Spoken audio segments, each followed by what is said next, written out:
Juste avant de commencer ce super vlog lecture, je voulais m'excuser d'avance parce que pendant une bonne partie de la vidéo, on entend le ventilo quand je parle et je trouve que ça fait un bruit en arrière-plan très désagréable. J'espère que pour vous ça passe mieux, je pense que c'est mieux à écouter sans écouteurs. Comme ça vous entendrez moins, mais j'espère que ça vous distraira pas trop de ce que je dis, parce que en vrai je présente des œuvres assez cool, ou alors je suis en train de rager sur certaines œuvres, ce qui est également intéressant d'une certaine façon. Hey, bienvenue dans une nouvelle vidéo spéciale vlog lecture de manga. Je suis trop contente parce que l'été arrive, il fait hyper chaud déjà, et j'ai besoin de lecture légère, surtout après le mois de la fantaisie où je m'enfilais des pavés. Là j'ai besoin de lecture qui soit très agréable tout en restant assez rapide à lire, et j'ai plein d'envies manga en ce moment. J'ai des envies manga qui viennent de ma palle physique, qui viennent de la bibliothèque, de la médiathèque également, et également de la bibliothèque de là où je travaille. Et c'est une petite bibliothèque de manga que je gère. Et il y a plein de titres qui me donnent envie, notamment des vieux titres, des titres qu'on voit pas forcément maintenant et qui sont pas forcément mis en avant dans l'actualité du manga aujourd'hui. Et du coup j'ai envie de dénicher des pépites, voilà, insoupçonnées, des pépites qu'on voit pas forcément. Dans un premier temps, je vais vous présenter mes emprunts à la bibliothèque. Alors il s'agit uniquement de suites de manga. J'ai emprunté les tomes 3, 4, 5 de Blue Box de Koji Mura, publié chez les éditions Delcourt Tonkam. J'ai présenté les deux premiers tomes dans un vlog lecture précédent. Je vous avais dit que j'avais pas mal aimé, du coup bah, je suis précipitée pour emprunter la suite. Je suis un peu fatiguée aussi. Aujourd'hui on est le lundi 25 mai et la semaine passée m'a épuisée. Il n'y a rien eu de grave. J'ai du mal à reprendre de l'énergie. J'espère que ce sera bien pour le reste de la semaine parce que là c'est mon jour de repos, mais après il va falloir aller travailler sous la chaleur et ils annoncent une semaine caniculaire. Bref, donc ça a l'air très rafraîchissant. Voilà pour la transition. J'ai emprunté One Punch Man du tome 3 au tome 9 de Yusuke Murata et de One, publié chez Kurokawa. Je me suis arrêtée que la première saison. La première saison, c'est vrai que ça reste assez légère, mais je sais qu'apparemment, il y a des propos qui sont plus graves, plus sérieux, et qu'au niveau des personnages, ça a l'air assez diversifié au niveau de leur badasserie et tout. Donc voilà, je me dis pourquoi pas, et je me suis fait un petit plaisir en empruntant plusieurs tomes. Au niveau de ce que j'ai dans ma palle physique, enfin ce que j'avais acheté, il y a le tome 19 de Barakamon de Satsuki Yoshino chez Kion que je repousse constamment parce que j'ai pas envie de quitter les personnages, parce que c'est le dernier tome, et en plus c'était censé s'arrêter au tome 18 plus 1, il y avait un tome bonus avec des petites histoires, et du coup j'avais fait mon deuil, et là ça ressort un tome 19, je repousse mon deuil, et mais quoi que c'est bien pour l'été, c'est très ensoleillé. Oh, est-ce que... peut-être, mais c'est l'un de mes mangas préférés.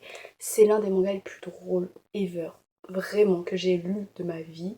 Et c'est hyper inspirant, c'est très émouvant aussi, tout en restant léger, mais c'est une dose de fraîcheur, mais indescriptible. Le tome 16 de Marche comme Tsenake Lion de Chika Umino, publié chez Big Kana. Je sais pas si j'ai lu le tome 15, je sais que je l'ai, mais je sais même pas. Et je sais qu'il y a le tome 17 qui est sorti depuis, donc peut-être que j'ai racheté quelques mangas en plus dans ce vlog. Je verrai. Lui, j'ai eu en occasion. J'ai feuilleté, je suis tombée sur un big spoil. En fait, vous savez, ça, quand vous tombez sur un spoil, vous essayez de vous l'arracher avec moi ou de vous gaslight, vous convaincre que vous l'avez pas vu et que ça n'existe pas et que vous avez mal vu et tout. Bref, je verrai, je verrai. Comme suite, également, il y a Iraya Sumi de Keigo Shinso, le tome 8. Aussi, c'est très estival, c'est très solaire. Mais j'ai... Ah, mais après, il y a le tome 9 et 10 aussi. Le tome 10, je crois pas qu'il soit déjà sorti, je sais pas. Mais en fait, c'est juste que là, je me dis, il y a un tome dans ma palle, du coup, ça me rassure, tu vois, d'avoir quand même un tome dans ma palle à pouvoir lire. C'est pour ça que je le repousse également. Mais en même temps, j'ai trop envie de retrouver les personnages. Je sais pas, je verrai, je verrai. Dans la bibliothèque que je gère, en quelque sorte, j'ai emprunté les trois premiers tomes de Divine Nanami, Giulietta Suzuki, publié chez Delcourt. C'est un shoujo qui était très connu à mon époque, mais j'ai jamais vraiment lu. Je crois que j'avais lu peut-être le tome 1, mais en fait je suis pas fan de romance et ça a l'air... je crois que c'est une aventure fantastique, romantique, donc ça m'a jamais vraiment intéressée, mais je me dis pourquoi pas. Là je suis d'humeur assez ouverte, en vrai j'aime bien ce qui est pipou et tout, donc pourquoi pas. Donc ça fait 6 sagas de manga. Il y a une série de mangas qui me donne aussi envie à la bibliothèque de mon lieu de boulot. C'est un manga, je crois, Shonen Ai, Boys Love, mais sans de contenu explicite. Ça a l'air assez cool, ça a l'air très vieux, enfin au niveau du graphisme, au niveau même de la mise en page, de l'édition. Et du coup ça m'intéresse de ouf. Et après il y a également d'autres, enfin bref, je vous emmènerai et je choisirai, je piocherai sur place. Mais voilà, ça fait déjà un bon paquet. Là, comme j'ai dit, on est fin mai, donc je vais privilégier le mois de la fantasy parce que là, c'est la dernière semaine du mois de la fantasy. Et j'aimerais valider une catégorie de plus. J'ai pas validé beaucoup de catégories. Ça a été compliqué, mais voilà, je vais tranquillement finir le roman. Et ensuite, je passerai à des thrillers. Oh, j'ai trop hâte de lire des thrillers. Il y a des thrillers qui me donnent trop envie. Et également au manga, et ça me donne trop envie aussi. Ah, j'ai trop hâte. Et je vous retrouve pour la suite.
Ouais, je mets cette planche.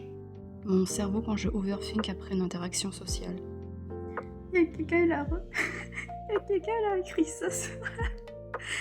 Oh, voilà, les joies des emprunts à la bibliothèque. Est-ce qu'il y a des gens qui laissent un petit souvenir de leur lecture?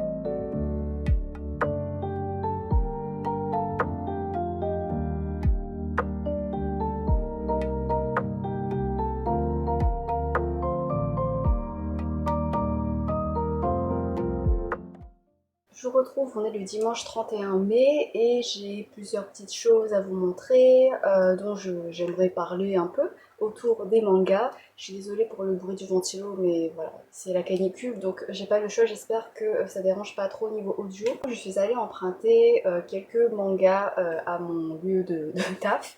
Donc je vais vous montrer tout ça déjà. Alors, j'ai emprunté La colline au coquelicot de Chizuru Takahashi et Tetsuro Samaya, publié chez Delcourt. C'est un classique, je crois, c'est un vieux manga. Je sais pas si c'est l'intégrale ici, mais bon, je verrai. J'ai pris parce que je voulais juste approfondir un peu mes connaissances en termes de manga, en revisitant des classiques, de vieux titres. Donc voilà, et dans cette continuité avec les vieux mangas, j'ai emprunté la série 7 Zetsuai 1989 de Minami Ozaki, publié chez Tonkam. Alors, il y a 5 tomes, mais là j'ai que du tome 1 au 3 avec le tome 5, donc il me manque le 4. J'ai quand même pris le tome 5. Bon, je verrai, peut-être que j'arriverai à lire le tome 5 sans lire le tome 4, ou alors j'essaierai de le trouver sur internet de manière. Je sais pas si c'est illégal, parce que je crois que c'est super vieux, donc je crois pas que ce soit encore publié. Et en fait, c'est tellement vieux que à cette époque-là, ça coûtait 4,88€ un tome de manga, alors que maintenant ça coûte, ça avoisine plutôt les 7 € quoi. Donc ça fait un peu mal au 1. J'ai emprunté parce qu'apparemment c'est un shonen high qui a l'air assez dramatique, donc voilà, peut-être que ce sera une bonne découverte. J'ai également emprunté un livre de la partie librairie d'occasion, The World is Dancing de Kazuto Miyahara, publié chez les éditions Vega Dupuis. Je crois que c'est un manga plutôt historique qui va retracer le parcours, l'aventure d'une figure historique japonaise assez connue, notamment pour avoir créé une certaine discipline, je crois. Bon, bref, je verrai. Je vous en reparlerai quand je l'aurai lu. Il y a une jeune cliente qui m'avait conseillé ce manga. Elle avait emprunté dans la bibliothèque et du coup, elle m'avait dit que c'était bien. C'est Leçon d'amour de Yu Yabuchi, publié chez Delcourt. C'est le tome 1. Franchement, honnêtement, il m'intéressait pas des masses. Mais comme elle me l'a conseillé, elle a pris le temps de me conseiller, de dire que c'était bien, bah voilà, du coup je me suis dit vas-y, je peux tenter, comme ça fera un sujet de conversation en plus, parce que moi aussi je lui conseille quelques mangas, et elle m'a conseillé les carnets d'apothicaire, c'est pas la seule à m'avoir conseillé les carnets d'apothicaire, il y a déjà eu deux autres clientes également, et du coup il faudrait que je m'y mette. Le truc c'est que j'aimerais bien m'intéresser au roman d'abord, au light novel, je me dis peut-être que c'est plus étoffé, mais apparemment le manga il est quand même vraiment pas mal. Et on en entend énormément parler, ça a explosé en termes de popularité. Et je me dis, je pense que c'est pour de bonnes raisons, quoi. Donc voilà, ça m'intéresse. Et puis on baigne également dans des intrigues de cour, je crois. Et j'aime beaucoup ce genre d'environnement avec les concubines, avec l'empereur, avec des magouilles politiques. Donc voilà, j'essayerai, mais pour l'instant, je suis déjà bien occupée avec tous ces titres. Et j'ai pu lire deux titres de manga que je vais vous présenter. J'ai pu continuer Blue Box du tome 3 à 5 de Koji Mura publié chez les éditions Delcourt. Euh, euh, j'ai la flemme de vous en reparler parce que j'en ai déjà parlé dans un vlog précédent, donc n'hésitez pas à aller le voir. C'était plus élogieux que ce que je vais dire maintenant parce que en fait j'ai beaucoup aimé les deux premiers tomes. Bah, il y avait un peu la saveur de cette découverte, des rencontres avec les personnages, de l'exploration de ces vibes et tout. Là, je commence un peu plus à me lasser, à être un peu moins dedans parce que bah, en fait on suit une romance. Je dis j'ai même un triangle amoureux en quelque sorte. Et en fait, ça reprend un peu les clichés de base avec bah, le héros qui est amoureux d'une fille. Et en fait, il y a l'ami d'enfance de ce héros-là qui est un peu une tsundere, qui l'aime en fait en cachette. Et du coup, ça fait un triangle amoureux, il y a un peu de drama et tout. Et en vrai, c'est assez prenant parce que les personnages ils sont quand même attachants et bah, quand ils souffrent, bah, ça te fait quand même un pincement au cœur. Mais c'est déjà du réchauffé quoi. Et bon, après, il y a quand même une finesse dans la retranscription des sentiments, je trouve. C'est quand même plutôt bien fait et ça, je peux pas lui enlever. Après, on a tout un propos également autour du badminton parce que du coup, c'est enfin du sport en général parce que du coup, il y a de la gymnastique, il y a du badminton et il y a du basket. Et du coup, ça parle de ce rapport à la compétition, au monde du sport, au fait de vouloir genre se surpasser et aller au tournoi national et se fixer des objectifs pour voilà faire de son mieux et devenir plus fort en quelque sorte. Et c'est très beau parce que du coup, ils font preuve de persévérance, c'est très admirable. Euh, Après, le sport, il est pas si important que ça. En fait, parfois, il y a des moments qui sont quand même assez cool, mais c'est pas genre IQ ou Slam Dunk où vraiment c'est prédominant, où c'est hyper intense. Il y a des petits rebondissements, parfois, voilà, t'apprends quand ils gagnent, quand ils perdent. Tu trouves ça un peu triste ou tu te réjouis pour eux, mais sans plus en fait. C'est vraiment une histoire autour du développement psychologique et relationnel des personnages, et c'est moins sur le sport, et du coup, bah je suis un peu frustrée. Il y a un peu un côté très dramatique, genre à un moment t'as un adversaire en badminton, je dis ouais le héros, enfin du coup le personnage principal, lui il est très gentil, mais la gentillesse n'a pas sa place dans le monde du badminton, et je suis en mode bah, t'exagères un peu, enfin je veux dire c'est, enfin, je veux pas cracher sur le badminton, et franchement c'est trop cool, et il y a des coups qui sont puissants, c'est stylé en vrai, mais bon dire que c'est un monde impitoyable, enfin c'est bon, je veux dire calme. Et aussi, c'est vraiment un shonen parce que c'est vraiment destiné à une audience masculine. Tu sens que les personnages féminins sont plus étoffés que les personnages masculins, mais pour attiser l'intérêt du lecteur masculin, genre voir comment les filles, quand elles sont amoureuses, comment elles se comportent. Et du coup, ça doit être agréable pour les mecs de se mettre à la place du garçon, du héros, parce que bah il a deux filles qui sont en crush sur lui. Et en plus, la plupart du temps, les illustrations en début de chapitre, ça présente soit l'une des filles, soit les deux filles, de manière assez mignonne, assez coquette et tout. Ouais, les garçons, ils sont rarement représentés, quoi. C'est pas jusqu'au fin de service, mais tu sens que voilà, c'est pour titiller un peu l'attention des mecs, quoi, plutôt que les filles. Voilà, voilà, donc après, c'est intéressant parce que du coup, les ados, ils doivent apprendre à composer avec la fougue de leurs sentiments amoureux et bah, cette passion également qu'ils ont pour le sport parce que du coup c'est dur de concilier les deux quand t'as seulement 24 heures dans une journée. Voilà, après le tome 5 il finit sur un cliffhanger et j'ai quand même envie de voir la suite. Et après ça fait quand même du bien de revoir un peu des scènes assez clichés de manga, genre là il y a eu l'arc d'été où ils vont aller comment ça s'appelle déjà, vous savez, les marchés nocturnes au Japon, où les filles, elles se mettent en yukata, et du coup, elles sont super jolies, et puis après, elles vont assister à un feu d'artifice, soit avec leur crush, soit avec leurs amis, parce qu'elles n'ont pas osé inviter leur crush. C'est ce genre de saveur adolescente, voilà, que je retrouve dans les mangas que je lisais quand j'étais ado. Donc voilà, j'ai hâte quand même de continuer, mais pour l'instant, je suis moins emballée que pour les deux premiers tomes. On verra. J'ai continué One Punch Man de One et Yusuke Murata du tome 3 au 9, publié chez édition Kurokawa. C'est mon but en 2026 de rentrer dans la hype de One Punch Man. J'avais vu la première saison il y a déjà plusieurs années à sa sortie. Et j'ai pas continué en anime parce qu'apparemment l'animation est merdique par rapport au manga, surtout où la patte graphique est assez impressionnante. Et c'est vrai, il y a des planches qui sont assez intenses visuellement. Et il y a également un client avec qui j'ai un peu parlé de manga, on a fangirlé, fanboyé sur Slam Dunk chez De Bresque. Et il a dit qu'il continue en scan One Punch Man actuellement et qu'il adorait même des centaines de chapitres plus tard parce que l'humour il est tellement bien fait, c'est super stylé et tout. Et j'en entends que du bien autour de One Punch Man depuis des années, donc je me mettre également dans ce train de la hype. On est dans un monde où il y a des super-héros, tu vois, qui se battent contre des monstres. On suit particulièrement le héros Saitama qui, lui, il est blasé de la vie parce qu'en fait, il est trop fort pour tout. Il résout tout en un coup de poing. Il est devenu tellement fort que bah, du coup il s'ennuie maintenant. Il a plus d'adversaires qui lui arrivent à la cheville, il n'y a plus d'épreuves, il n'y a plus d'adrénaline. Et donc maintenant il est blasé, voire un peu dépressif peut-être, je sais pas trop, il va y avoir des choses. Et en l'occurrence ici on va parler de la hiérarchie des super-héros parce que du coup on va classer les super-héros au sein d'une association de super-héros, désolé je me répète, elle est classée par catégorie, genre rang S jusqu'au rang C je crois. Et Saitama lui, bah, il va s'inscrire avec Genos qui est son ami slash c'est un gars qui considère Saitama comme son maître parce qu'il a vu à quel point Saitama était fort. Et Genos, c'est un cyborg qui, lui, il est en quête de vengeance parce que je crois qu'il cherche un cyborg qui a décimé son village ou sa ville. Genos, lui, il est en classe S et Saitama, il est en classe C, alors qu'il est super fort. Mais en fait, ça montre à quel point cette hiérarchie, elle est débile. En fait, je trouve que le propos, il est quand même assez intéressant. Alors, déjà, au niveau de l'humour, c'est très absurde parce que du coup, bah, tu vois Saitama qui en a rien à foutre et puis t'as des combats qui sont hyper classe, mais lui il arrive et il résout tout en un coup de poing quoi. Donc ça permet de trancher avec un peu l'aspect shonen de base, ou avec le héros qui gravit les échelons et qui devient de plus en plus fort grâce à ses efforts, grâce au fait qu'il repousse ses limites.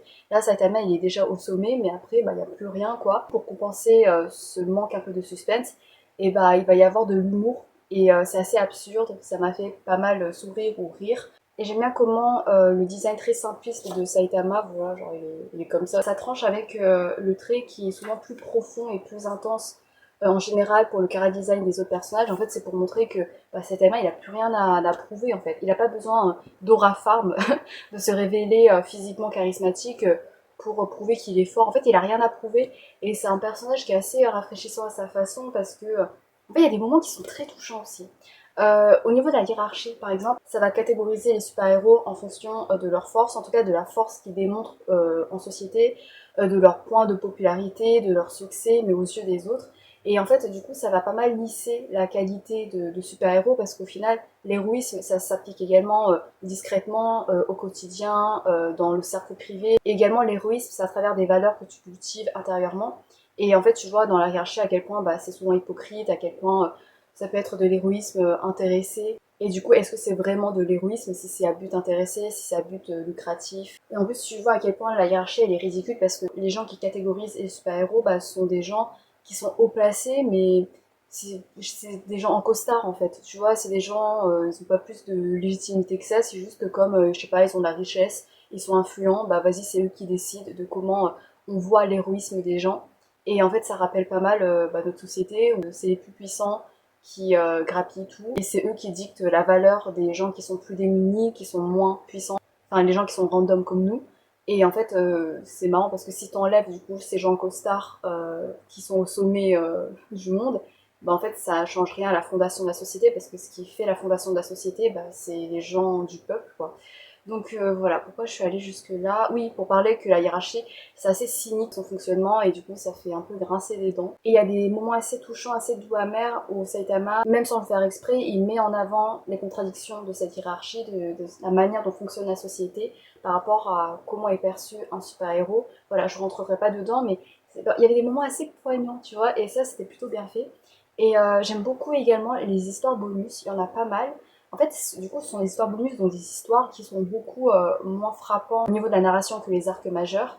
Mais je trouve que ça en dit beaucoup sur l'identité, sur le fait d'être un héros. Ce sont des missions qui sont certes moins badass, mais qui sont plus humaines dans ce qu'elles disent, même si elles sont très courtes. Mais il y a des mises en scène qui, je trouve, ont un peu une vibe poétique que j'aime beaucoup. Je sais pas comment dire, c'est pas de la poésie, mais c'est bien pensé pour voilà, montrer le héros au quotidien à travers notamment Saitama. Et voilà, il y a des petits trucs où ça m'a un peu attendri et je m'attendais pas pour des histoires bonus, je pensais que ce serait plus léger, mais c'est assez cool. Je trouve que la traduction française, elle est assez bien faite pour mettre en avant les côtés un peu décalés, un peu loufoques, un peu déjantés de l'univers à travers, je sais pas, des jeux de mots, à travers un langage qui est assez fort, qui est assez familier, mais qui retranscrit bien l'énergie de l'univers en général. Donc voilà, il y a des moments où la manière dont c'est traduit, bah, ça participait pas mal à l'humour. Après, au niveau des personnages, je suis pas plus attachée que ça pour l'instant. En fait, ils sont intéressants. Je suis quand même attachée ouais, à Genos, à Saitama, mais je sens que je reste un peu en surface. Il y a des personnages qui m'ont quand même attendri. Il y a des archétypes de personnages avec lesquels j'ai énormément du mal, notamment un personnage qui est gay, mais la manière dont c'est fait, en fait, il est tourné en un harceleur, en un agresseur sexuel. C'est un peu tourné en mode, c'est passé en soum quoi, tu vois, en mode, ouais, en fait, il est pas net, il fait ça à des gens, mais c'est un peu tourné en ridicule, tu vois, en mode, ah, c'est creepy, mais bref, voilà, c'est un peu absurde. J'ai vraiment beaucoup de mal. Et ouais, il n'y a pas assez de personnages féminins, genre il y en a deux, quoi, tu vois. Donc ça, c'est très dommage, mais bon, c'est à destination d'un public masculin. Mais en fait, ça veut rien dire, parce que nous, en tant que femmes, en tant que filles, on peut lire des mangas avec qu'un cast principalement masculin. Du coup, pourquoi les mecs, ils pourraient pas lire un cast plus mixte, quoi. Donc voilà, ça c'est dommage, mais j'ai hâte quand même de lire la suite et de connaître un peu plus en profondeur les personnages. J'espère qu'il y aura quand même un côté plus touchant au niveau de leurs histoires, un côté plus deep, plus complexe psychologiquement, mais au niveau de la société, au niveau de certaines scènes, il y a déjà quand même une complexité, une profondeur. Voilà, j'attends de voir la suite. J'aimerais bien au cours de ce vlog acheter des mangas quand même, genre notamment La Télé des Sorciers. J'avais vu, je crois que je vous l'ai montré, des tomes en occasion de Marche comme Zena Lion, qui est l'un de mes mangas préférés ever. Et il me manque du tome 3 au, je sais plus, ah, je le vois pas là, au 7 ou au 9, je sais plus, parce que j'avais regardé en anime et puis après j'ai acheté la suite en manga. Mais bon, en occasion, genre au lieu de 7,70€, c'est 6€. Donc je sais pas trop si ça vaut le coup, mais en même temps, si je trouve pas mieux nulle part, bah faudrait que je les achète. Mais j'attends la paye pour pouvoir en profiter, pour pouvoir acheter sans culpabiliser.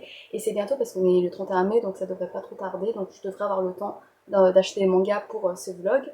Mais sinon, j'ai acheté. Non, j'ai pas vraiment acheté parce que du coup, à mon lieu de boulot, on a accueilli des créatrices avec leur collection de bijoux en origami ou de produits en céramique selon leur spécialité pour une expo-vente spéciale Fête des Mères cette semaine-là. Et mon patron, il nous a offert un produit de notre choix parmi ses créations parce que c'est super beau. Et du coup, moi, j'ai choisi une paire de boucles d'oreilles. J'ai beaucoup hésité parce que c'était vraiment super beau. Normalement, je vous ai mis quelques clips. Regardez-moi ça. Est-ce que vous voyez Ce sont des boucles d'oreilles. Waouh, c'est trop beau. Ah, attendez. J'en ai profité pour faire des cadeaux aussi. Waouh, c'est trop beau. Du coup, c'est un origami, mais je sais pas c'est quoi comme langue sur le papier. On aurait dit du coréen, mais apparemment, c'est pas du coréen. Donc voilà, j'aime beaucoup cette paire. Je voulais des paires un peu grosses comme ça, un peu genre avec des ronds. Ah, waouh! Oh, j'ai accroché. Oh. Voilà. Je pense que la couleur pourrait bien m'aller. J'avais hésité avec une paire verte parce que voilà, juste comme ça. Bon, on voit pas trop là, mais. Et ça va pas du tout avec mon t-shirt de JoJo's Bizarre Adventure. C'est écrit Tommy Hake Survivor. Mais ce t-shirt, il est incroyable. C'est de la partie 3 de JoJo et en parlant de JoJo. Alors, je sais pas si j'en ai déjà parlé dans un de mes vlogs, je crois pas encore. C'est un vlog spécial manga, je peux vous en parler. Je vais pète une crâne. Vous voyez les openings génériques de JoJo's Bizarre Adventure? Si vous voyez pas, sachez que c'est légendaire. Sachez que c'est iconique. dans le monde de l'anime, hein, le monde des génériques de manga, d'anime, et moi j'en écoute énormément. Et ceux de Jojo bah, sont parmi mes préférés parce que j'ai vibré avec eux. J'aime trop les chanter au karaoké. Vraiment, quand tu chantes au karaoké, il y a tout le monde qui se joint à toi et ça fait une ambiance d'enfer. C'est trop cool. Et il y a quelques semaines, j'ai appris qu'il y a un artiste de Jojo's Bizarre Adventure qui a chanté deux openings qui sont légendarissimes. Koda, qui allait venir en concert en France pour la première fois en juillet et à Lyon. Donc en fait vers là où je travaille quoi. Et, et en fait au début j'ai cru que c'était une arnaque quand j'ai vu cette annonce là. J'ai quand même pris mon billet parce qu'avec les préventes c'était 5 euros moins cher donc j'ai quand même pris mon billet au cas où. Et mais j'y croyais pas vraiment, je suis en mode non c'est une arnaque, c'est pas possible, qu'est-ce qu'il vient foutre à Lyon, tu vois. Et parce qu'à chaque fois c'est à Paris, et en plus c'est dans un tout nouvel événement, c'est vraiment la première édition cette année-là, donc je me disais mais quelle influence, quelle visibilité cet événement a pu avoir pour inviter cet artiste-là, tu vois, cet artiste, mais incroyable. Et, euh, et voilà. Voilà. Du coup c'est bientôt, c'est en juillet, j'ai pris ma journée, parce que normalement je travaille ce jour-là, mais du coup j'ai pris cette journée pour pouvoir aller à cet événement qui est autour de Jojo's Bizarre Adventure. Du coup, il y aura également des conférences, des animations, des défilés cosplay et tout, et il y aura le concert de Koda. Et c'est un truc de... Non mais vraiment, j'arrive même pas à y croire. J'arrive même pas à y croire. J'ai adoré Jojo. Et j'ai adoré notamment la partie 5. Et du coup, l'artiste, il a chanté Bloody Stream de la partie 2, qui est un opening iconique. Et Fighting Gold de la partie 5, qui est un opening déchirant. Voilà, quand tu connais les vibes, le destin des personnages de cette partie 5, bah, c'est magnifique. Je reprendrai quand j'aurai continué à lire. Là, c'est le week-end pour moi. Ce sont des journées off où je vais devoir quand même faire du montage pour la chaîne et je vais quand même essayer de lire un maximum de mangas pour cette vidéo, même si j'ai déjà pas mal blablaté. Mais on va se débrouiller. Je vous laisse. Je vous retrouve, on est le mardi 2 juin et j'ai pas mal de choses à vous montrer, des lectures que j'ai pu effectuer et des emprunts parce que je viens de revenir de la médiathèque pour emprunter et réserver des séries de mangas. Donc je crée un peu la longueur de cette vidéo. J'ai emprunté la suite de One Punch Man du tome 10 au 13. J'aurais voulu emprunter un peu plus mais bon, après vous verrez. Ensuite j'ai emprunté le tome 6 de Blue Box. En général j'évite d'emprunter seulement un seul tome parce que ça me rassasie pas trop quand je continue une saga, mais là je voulais vraiment connaître la suite de Blue Box, enfin, surtout après le cliffhanger du tome 5. Et à ma médiathèque on peut emprunter 10 livres, du coup je me suis dégagé 5 livres à emprunter pour pouvoir emprunter une saga complète. La saga de Black Torch de Tsuyoshi Takaki, publiée chez Kiun. J'ai vu que c'était une saga complète, du coup je me suis dit que c'était peut-être intéressant pour vous faire une review dans cette vidéo pour voilà, avoir quand même un aperçu d'une saga en entier, parce que là c'est surtout des bouts de saga. Je suis allée voir un peu quelques critiques et apparemment le début c'est banger, ça se détache un peu des codes classiques de shonen, ça joue un peu avec les attentes et après la fin peut-être apparemment c'est un peu plus classique, donc voilà, je verrai. Il n'y a que 5 tomes donc ça va être une aventure assez rapide et c'était assez frustrant parce que du coup là-bas il y avait également des romans qui donnaient envie, mais je me suis dit là je suis dans la période manga, je tourne un vlog manga, il faut que je me consacre entièrement et après je pourrais passer à autre chose. J'ai également réservé les 3 premiers tomes de Vinland Saga, du coup en fait c'est dans une autre médiathèque et j'ai demandé de les faire acheminer à ma médiathèque parce que j'ai la flemme d'aller là-bas. Vinland Saga, j'avais regardé la première saison. C'est pas que c'est pas bien, au contraire, bien au contraire, mais c'est juste que j'ai pas réussi à accrocher. Peut-être que j'étais pas dans le bon mood parce que le rythme il est un peu lent. Et au niveau de l'action, j'étais pas prise dedans, j'étais pas forcément plus investie que ça dans l'histoire, pourtant très tragique et très poignante du héros. J'ai envie de quand même m'y mettre en fait. J'ai envie de rentrer dans la hype parce que je sens à quel point ça peut être profond et à quel point ça peut être vraiment assez bouleversant. Donc voilà, je me dis peut-être qu'en manga ça passera mieux. Et j'aimerais reprendre également Kingdom. C'est le tome 34 de Yasuhisa Hara, publié chez les éditions Meian.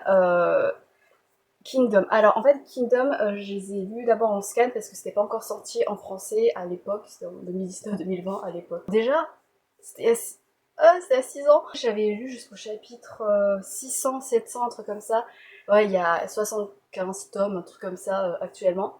Et en fait, je sais plus où j'en suis. Et il s'est passé tellement de choses. En fait, c'est une épopée, mais en fait, c'est l'un des mangas, voire le manga qui m'a procuré le plus d'adrénaline ever.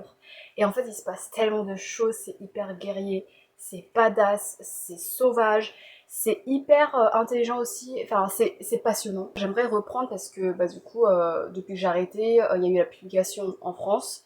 Il y a 70 tomes qui sont sortis en France. J'aimerais reprendre mais je sais plus où j'en suis. J'ai peur de m'être détachée des personnages et de plus profiter du manga comme il le mérite. Donc j'aimerais un peu reprendre. Là j'ai recommencé la saison 3 de Kingdom. Vaut mieux le lire que regarder, mais du coup je regarde un peu en faisant du montage. Du coup ça me réactive un peu les souvenirs, surtout que c'est l'arc de la coalition. C'est l'un des meilleurs arcs ever. Je pense que c'est dans mon top 5 de mes arcs préférés, tout manga confondu. Mais vraiment, mais en termes d'adrénaline, d'émotion, de badasserie, mais mon dieu. Et là du coup, même si l'anime retranscrit pas vraiment toute la badassitude du manga, parce que c'est beaucoup trop épuré au niveau de la sauvagerie des combats, au niveau du trait et tout, mais ça me rappelle quelques souvenirs et je me dis, voilà, c'est vrai qu'à ce moment-là, comment j'ai gaz, comment j'ai pleuré, comment je suais de tous les pores. J'ai que les tomes, des tomes éparpillés, le tome 26, 32, 34, je sais pas pourquoi je les ai achetés comme ça. J'ai commencé à voir si sur Vinted, bah, il y avait les tomes. Après, je sais qu'il y a une des médiathèques qui est quand même un peu loin de chez moi, il y a des tomes aussi, donc je verrai, mais j'aimerais vraiment m'y remettre et je le conseille absolument pour public averti parce que c'est très graphique au niveau de la violence, au niveau du sexe aussi. Au début, c'est un peu lent, ça fait un peu shonen avec le héros qui est pétri d'ambition, qui veut devenir le plus fort ever. Mais après, tu rentres dans des intrigues de cours, dans des stratégies militaires, machin, truc et tout. Et c'est super bien expliqué. Et c'est hyper bien documenté. Et j'allais divaguer, mais en fait, je crois que je vous l'ai présenté dans une de mes vidéos sur 4 de mes mangas préférés ever. Donc, je vous y renvoie. Ensuite, on va passer du coup à l'atelier des sorciers. Oui, avant de basculer sur les lectures, juste une petite mention de l'atelier des sorciers. En fait, ça me fait rire parce que du coup, j'ai l'impression que je parle de l'atelier des sorciers dans chacun de mes vlogs parce que bah, chaque semaine, il y a un épisode et par conséquent, bah, je réagis à l'épisode dans le vlog correspondant. Et donc, ça fait un peu un petit suivi de ces aventures au niveau de l'anime. Mais l'épisode 10 de l'atelier des sorciers, ça parlait du handicap, du validisme et c'était trop bien fait. En fait, c'était doux et du coup ça m'a fait pleurer parce que au niveau de l'animation, en fait je sais pas comment dire mais j'espère que les animateurs et les animatrices de cet anime ils passent une bonne journée parce qu'ils le méritent. Ils sont heureux dans leur vie parce qu'ils le méritent, parce qu'on sent leur amour, leur passion pour l'art et pour le fait de rendre hommage au manga. Et en fait, c'est doux et c'est beau. Il y a une vibe poétique, franchement, ça m'a vraiment attendri. Et puis après, ça a développé les passages de Tarta aussi. Et qui ferait encore une fois, il est trop magnifique. Et la semaine prochaine, on va attaquer l'un des premiers arcs un peu sérieux, enfin un peu majeurs de l'œuvre. Et du coup, j'ai hâte parce qu'on va rencontrer de nouveaux personnages. Voilà, donc ensuite je vais passer au review. Alors c'est un peu une séance review spéciale shoujo parce qu'il y a pratiquement que des shoujo. J'ai lu les 3 premiers tomes de Divine Nanami de Julieta Tsuzuki, publié chez les éditions Akata. Nanami, c'est une jeune lycéenne qui est dans une situation très misérable puisque son père a beaucoup de dettes et en fait il va s'enfuir comme un lâche. Et comme elle ne peut pas lui payer toutes les dettes, et ben on va la virer de chez elle. Donc elle a plus de domicile et à un moment elle va croiser la route d'un dieu qui lui a fugué de son temple parce que je sais pas, il veut plus s'en occuper et du coup il va lui léguer son temple et elle va devenir la déesse de ce temple. Voilà, son messager, enfin celui qui va s'occuper d'elle, qui va, je sais pas, s'occuper de ses paperasses, un truc comme ça, c'est une sorte de kitsune, enfin, en tout cas c'est un homme renard. Et voilà, donc elle va devoir composer avec son rôle de lycéenne et son nouveau rôle de déesse. Et elle va plonger dans un monde folklorique avec plein de créatures, avec plein de dieux, de créatures, j'ai déjà dit, je suis désolée. C'est cool, je comprends pourquoi ça a eu du succès. C'est assez drôle. Au niveau de la romance, parce qu'en fait la romance, les soupçons de la romance, ça se développe assez vite, enfin ça se développe moins vite que dans les mangas que je vais vous présenter. Mais du coup tu sens qu'on part sur un enemies to lovers.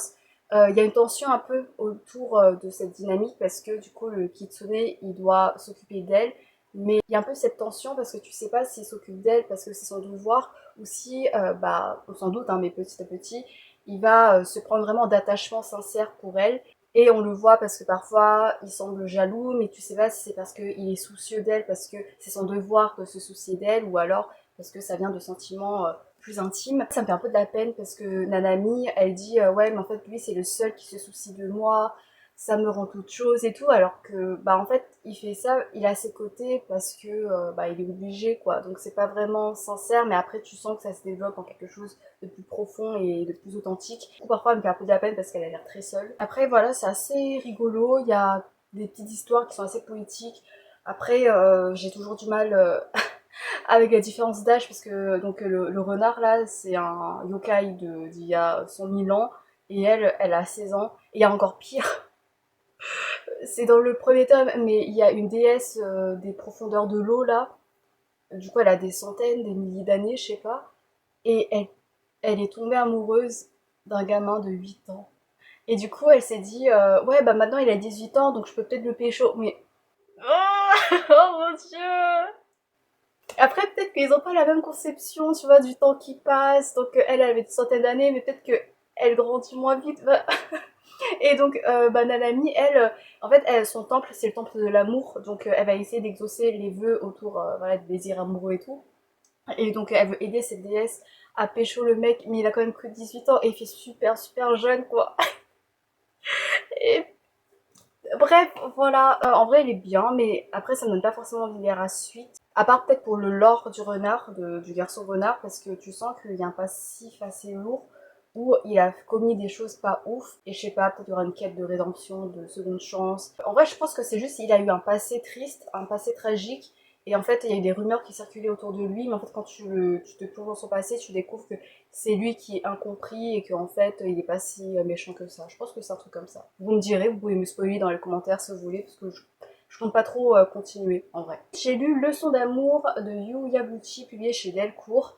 Ça a été une petite surprise quand même, parce qu'il y a un côté un peu dark. En fait, je l'ai mis en tout public, mais il y a un côté un peu dark, mais après ça va, c'est pas trop prononcé, mais j'ai eu peur. On va suivre Nao, qui est une jeune lycéenne qui donne beaucoup de conseils en amour à ses copines, et du coup elle devient un peu une experte en amour, même si elle a jamais eu d'expérience amoureuse elle-même. Et elle a un petit secret, elle dessine des mangas et elle participe à des concours de mangas diffusés dans les magazines. Et elle va également se rapprocher d'un mec, ils vont un peu explorer le monde du manga ensemble, le fait de devenir autrice, de devenir mangaka. Et voilà, je reste assez vague parce que, en fait, il y a des petits plot twists, mais enfin voilà, quand t'es habitué au manga, tu les vois venir. Mais en vrai, ça va, c'était sympa, j'ai passé un bon moment, donc je remercie ma jeune cliente de ce conseil, même si, voilà, ça me rappelle pas mal les mangas quand je lisais adolescente, et du coup, ça correspond plus trop à mes goûts maintenant. Genre au niveau de la romance. En fait, au début, j'avais peur parce que le gars, il semblait genre du genre ténébreux, un peu bad boy, très constipé. Un peu comme, je crois que ça s'appelle Hiloto dans Killary. Killary, j'avais adoré. Et je crois que j'avais un crush sur Hiloto qui est bah, le tsundere de service. Sauf que là, le mec, il est plus du genre shy, maladroit que ténébreux. Et du coup, c'est plus mignon. Franchement, il était très mignon. Après, on part sur un délire de enemies to lovers, mais version accélérée. Genre, dès la fin du premier chapitre, je crois, j'aurais déjà des sentiments. Bon, c'est pas grave parce qu'il y a une bonne dynamique entre les deux personnages. Et le mec, je pense c'est un green flag en quelque sorte, même si c'est plus compliqué et c'est là où c'est un peu plus complexe, un peu plus délicat parce qu'il y a une profondeur, il y a un côté assez dark autour de son histoire, autour de sa relation avec un autre personnage. Et je m'attendais pas et je suis en mode où est-ce qu'on part? Mais du coup, ça va parler d'emprise psychologique, d'emprise physique aussi. C'est assez intéressant. Franchement, c'est un côté plus mature auquel je m'attendais pas. Et ça me donne envie de lire la suite parce que le mec il va faire quelque chose par rapport à la fille et c'est assez amer donc j'espère que c'est bien traité et ça donne un peu du healthy et ça te maintient en haleine. Et puis après évidemment on va plonger dans le monde des mangaka, même si voilà ça reste très léger parce que voilà on va juste avoir quelques infos. Mais ça donne envie de se plonger dans cet univers de mangaka pour voir comment ça fonctionne, notamment à travers d'autres mangas qui sont plus approfondis sur le sujet comme Bakuman. Et petite publicité, ça m'a également rappelé Gekan Shoujo Nozaki-kun. Il est sorti en français, je sais plus sous quel titre, mais en tout cas, allez chercher, mais vraiment, lisez-le. Pareil, je crois que j'en ai parlé, est-ce que j'en ai parlé? Oui, je crois que j'en ai parlé dans une de mes vidéos sur 4 de mes mangas préférés, où pareil, on part sur un délire de lycéens qui écrivent des mangas, des shoujo, et sauf que là, c'est plus à but parodique, et c'est complètement déjanté, c'est absurde, c'est génialissime. Dommage que j'ai que le tome 1 dans la bibliothèque, mais voilà. Franchement, c'est plutôt cool. Ah oui, ça parle également ouais, du fait de ne pas se fier aux apparences et de s'intéresser à la profondeur des âmes à travers l'art, à travers le travail du manga. Donc c'était assez cool. J'ai lu La colline au coquelicot de Chizuru Takahashi et Tetsuro Sayama, publié chez l'édition Akata. C'est un one shot, j'ai passé très vite dessus parce que j'avoue j'ai pas plus accroché que ça. Je pense que c'est quand même un monument du manga et ce que je comprends tout à fait parce que ça parlait de sujets assez engagés, notamment de la place des femmes dans une société en pleine mutation. Mais de manière assez légère, en fait ça a parlé un peu du jeu des réformes, voilà, de cette invitation à la modernité, de l'émancipation des traditions. Mais en vrai, ça reste assez léger, je trouve. Après, voilà, je pense que c'est à remettre dans ce contexte. Là, on a un noyau familial qui est un peu éclaté, qui est recomposé. Ça peut peut-être interroger ouais, sur cette vision traditionnelle de la famille. Et il y a un côté engagé, mais c'est un peu à but intéressé, donc c'est un peu cynique au niveau des personnages. Ça, je trouvais que c'était un peu marrant. J'avoue que j'ai eu un peu du mal avec les graphismes. Voilà. Parfois j'avais du mal un peu à reconnaître les personnages, mais après ça allait, après on s'habitue. Au niveau de la romance, c'était trop vite. J'ai pas du tout suivi. Euh, les... Bref, voilà, j'ai pas grand chose à dire, je suis restée en surface, j'étais il y a des plot twists, bon, c'est pas très surprenant, on les a vus venir. Après il y a une vibe poétique, mais je trouve que ça reste encore en surface, ça pour moi en tout cas j'ai pas été assez sensible. Moi je peux dire que je l'ai lu. Voilà. Ouais, je suis un peu dégoûtée. Je suis un peu dégoûtée. Je pensais que ça me ferait un truc comme Lady Oscar, tu vois. Mais bon, j'essaierai de trouver d'autres classiques quand même à lire parce que je trouve que c'est quand même important. Et ça apporte toujours quelque chose dans mon expérience de lecture. Et je passe également très vite sur The World is Dancing de Kazuto Miyahara, publié chez édition Vega Dupuis.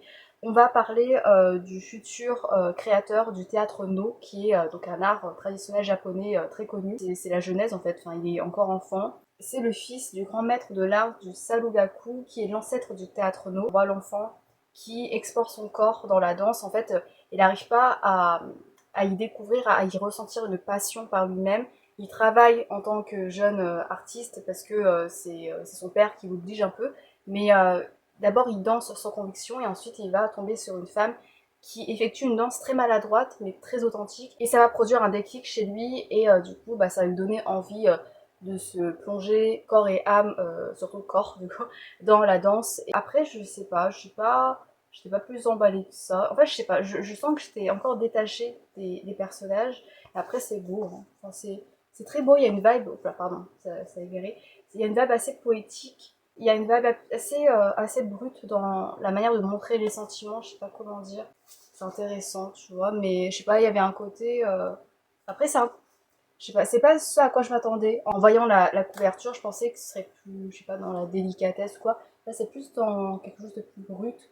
Après, c'est un choix artistique et ça marche. Oh, pardon. Waouh! Arrêtez la lumière. Après, les prochaines fois. Oh, j'ai trop hâte de je vois les mangas, ils me donnent trop envie. Je vous laisse et j'espère que je serai plus emballée par les prochaines lectures parce que là, j'avoue que je suis un peu mitigée, même si je suis contente des découvertes, mais au niveau appréciation, bah, ça reste un peu superficiel, quoi.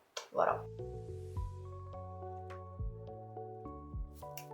Je reprends très vite fait, on est le mercredi 3 juin et je suis en train de lire Zetsuai 1989. Comme je vous l'avais dit, j'ai les tomes 1 à 3 et le tome 5, et il me manque donc le tome 4 pour compléter la série. Au début de chaque tome, il y a le résumé du tome précédent.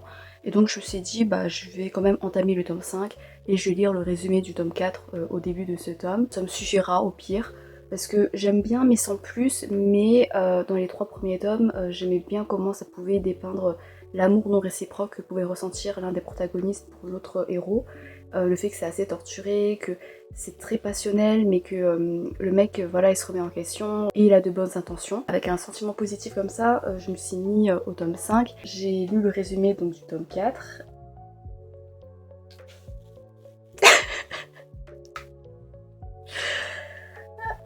What Pourquoi je vous spoil, voilà, donc si vous voulez skipper un peu, je vous mettrai le timecode. Donc dans le résumé, ça dit que le mec amoureux, pour la personne dont il est amoureuse, il va l'agresser et tenter de le tuer.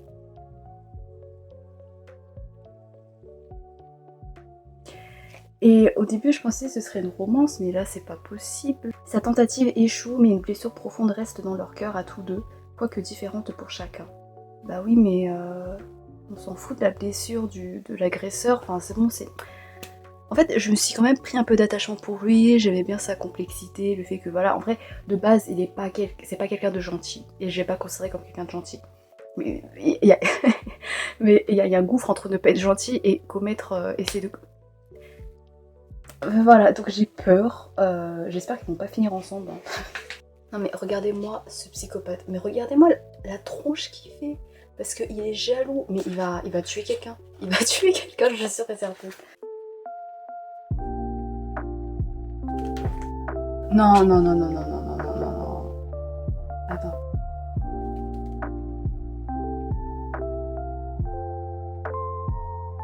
Mais c'est une...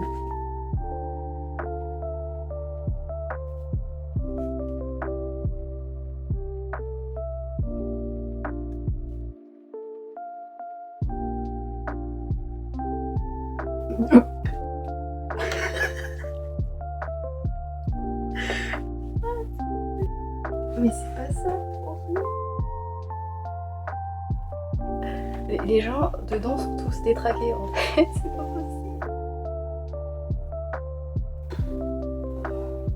En fait, je suis en train de lire malgré moi une dark romance.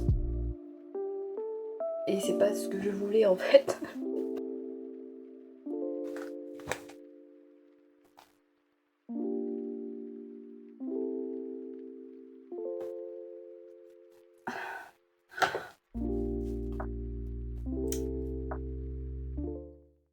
Je vous raconte, parce que ce n'est pas un manga que je conseille, à part les 3 premiers tomes. Mais en gros, du coup, dans le tome 4, Koji, du coup, l'agresseur, il a tenté de V Takuto, celui dont il est amoureux. Et du coup, Takuto, il essaie de s'éloigner et il va accepter la déclaration d'amour d'une fille qui s'est confessée. Mais c'est un peu pour fuir, quoi. Pour voilà, s'engager dans une relation, pour peut-être fuir ses premiers émois amoureux homosexuels parce qu'il assume pas, même si c'est dans un cadre qui est vraiment très tordu. Et là, dans ce tome, du coup, on voit que Koji, il est jaloux de la fille. Et il l'entraîne quelque part et c'est pas montré mais on comprend qu'il a V, voilà, par jalousie, par vengeance.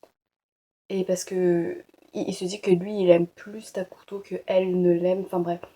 Et en fait on n'en parle plus là. Là il y a des moments touchants entre Koji et Takuto, Takoji qui souffre encore, enfin qui fait ses déclarations passionnelles qu'on avait dans les premiers tomes. Dans les premiers tomes ça marchait parce que ça allait, tu vois, il était pas problématique, enfin pas ce niveau de problématique. Mais là après ça, genre, t'es en mode, mais la fille, genre elle est traumatisée à vie. Après elle a déménagé, voilà, mais pas à cause de ça, mais bref, elle c'était déjà planifié le fait qu'elle déménage. Mais quand même, enfin genre, mais je m'en fous maintenant de... Mais c'est quoi ce manga? C'est quoi? Il y a aucun respect des femmes. Et du coup, Koji, il est en mode ouais, moi je te demande pas de m'aimer en retour, je veux juste me tenir à tes côtés parce que c'est ça qui me fait vivre et j'ai envie d'être là pour toi. Mais non, non, tu ne mérites plus d'être à ses côtés après ce que tu as fait. Mais en fait, c'est banalisé. J'en ai marre. Mais en fait, je crois que j'ai pas assez de tolérance. En même temps, tu peux pas tolérer tout ça. J'arrive pas à ouvrir mes chakras pour voir au-delà de ce côté problématique et le portrait de l'amour que ça délivre. En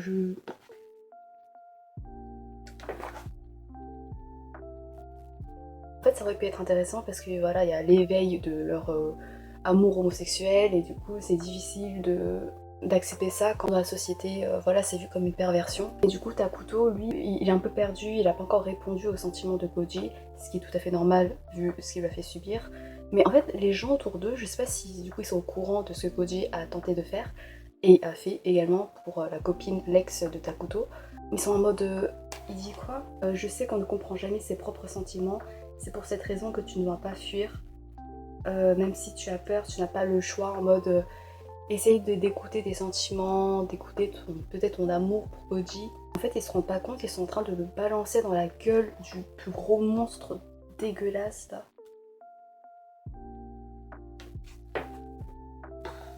C'est horrible parce que du coup, s'il n'y avait pas eu ce tome 4 et s'il n'y avait pas eu le début du tome 5 avec ce qu'il a commis, les atrocités là, et bah ça aurait pu être très touchant.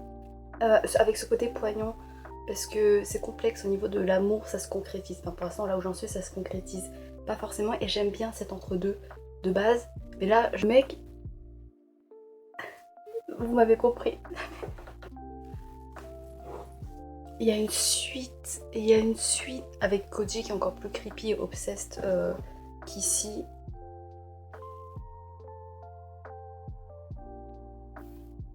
Euh, On est le vendredi 5 juin et je vous retrouve pour le dernier clip, je pense, de ce vlog parce que ça commence un peu à s'éterniser et il faut que je passe à d'autres vidéos parce que sinon je vais pas être dans les temps. Et là, je vais avoir quelques jours où je pourrais pas monter, où je pourrais pas travailler pour la chaîne. Voilà, en fait, j'essaie d'être régulière, de poster une vidéo par semaine, mais c'est dur parce que du coup, ça demande un rythme assez soutenu de lecture. Faudrait que je remplisse un peu avec des vidéos un peu plus faciles, entre guillemets, à tourner un peu plus rapide, comme des book hauls et tout. Mais bon, je verrai, ce sera un autre problème. Là, on a d'autres problèmes. Parce que du coup, bon, il y a quelques petits EP de lecture, j'ai pu avancer dans One Punch Man, du tome 11 au 13 je crois, et j'ai hâte de lire la suite. Franchement, bah, j'ai bien aimé un personnage en particulier, c'est Batman. En gros, c'est un héros de rang S qui surfe un peu sur ce cliché du Yankee au grand cœur. Genre, il a un peu un aspect de brute, mais en fait, c'est quelqu'un qui a un cœur sensible, qui est gaga de sa petite sœur. Et j'ai bien aimé. En fait, c'est tellement cliché, mais ça marche. Et c'est ça que j'aime, voilà. J'adore la gentillesse et du coup bah, j'aime ce genre de personnage.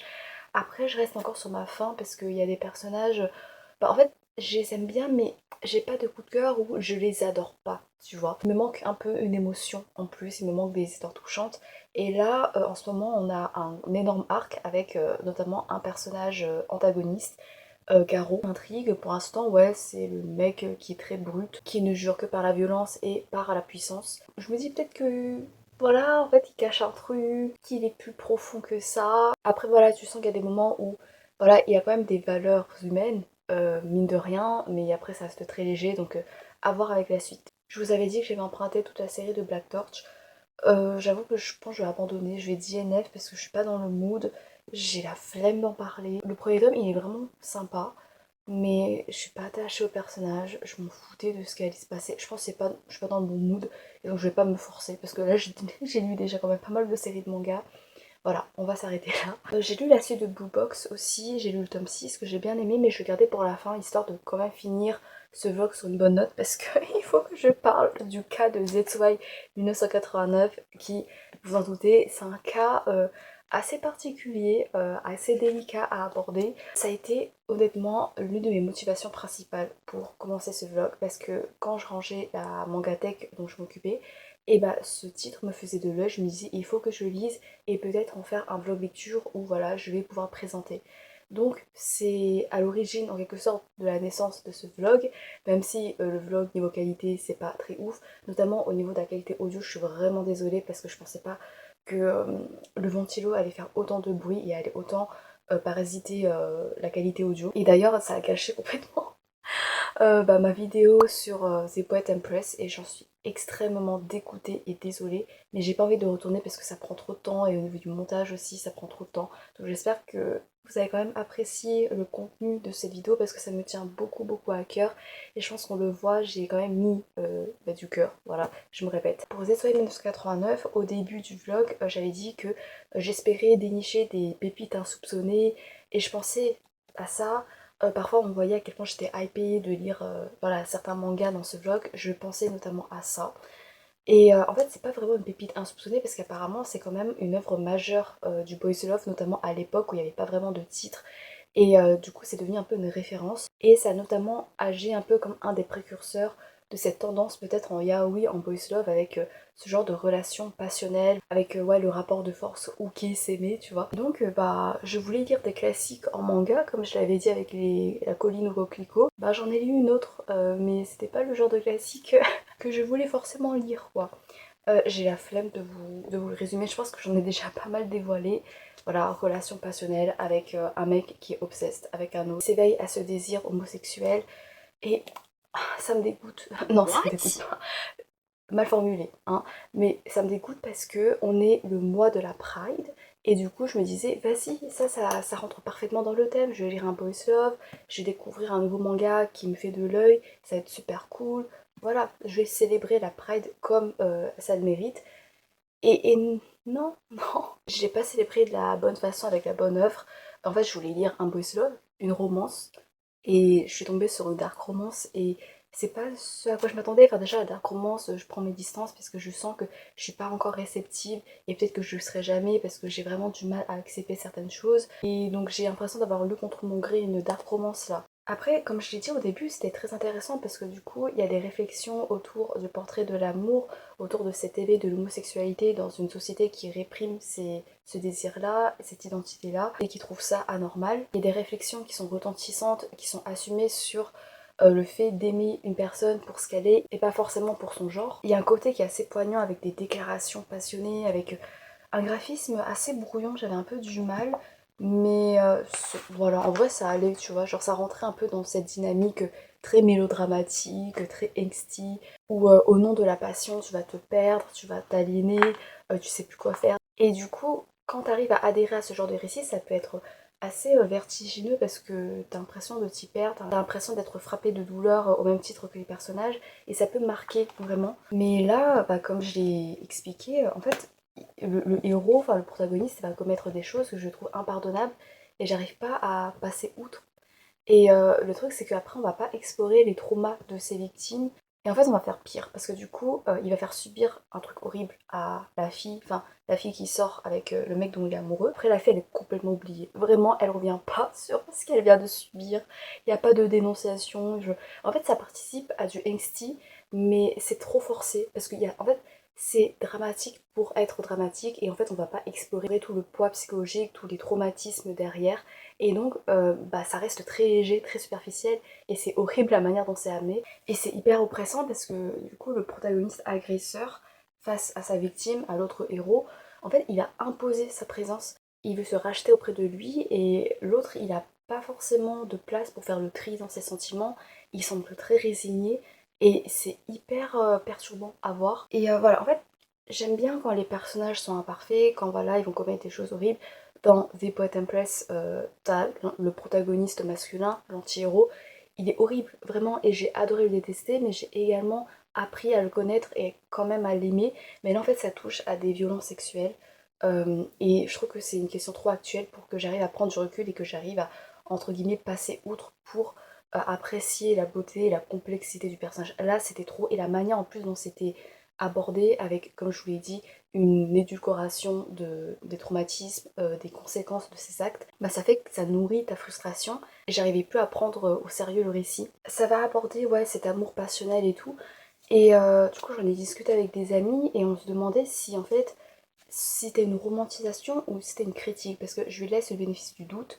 Je sais pas si par là la mangaka a voulu critiquer ce genre d'amour toxique, mais je trouve que si elle a essayé de le faire, c'est très mal fait parce que du coup, ça néglige les traumas des victimes, le poids psychologique des victimes, et ça met beaucoup l'accent sur la souffrance émotionnelle de l'agresseur en mode ouais, il se torture l'esprit, il regrette ce qu'il a fait, machin truc, mais il va être là pour le héros, alors qu'il en a plus le droit, alors qu'il ne mérite pas si le héros, l'autre victime, ne le désire pas. Ça reste très flou au niveau de leur relation. Après, c'est bien parce qu'à la fin, voilà, ça se concrétise pas vraiment. Mais après, je sais qu'il y a une suite. Donc, je sais pas, apparemment, la suite, elle est tout aussi torturée que cette première série. Mais j'ai pas envie déjà de lire la suite parce que j'en peux plus de l'agresseur. Mais voilà, après, ça remet tout dans son contexte.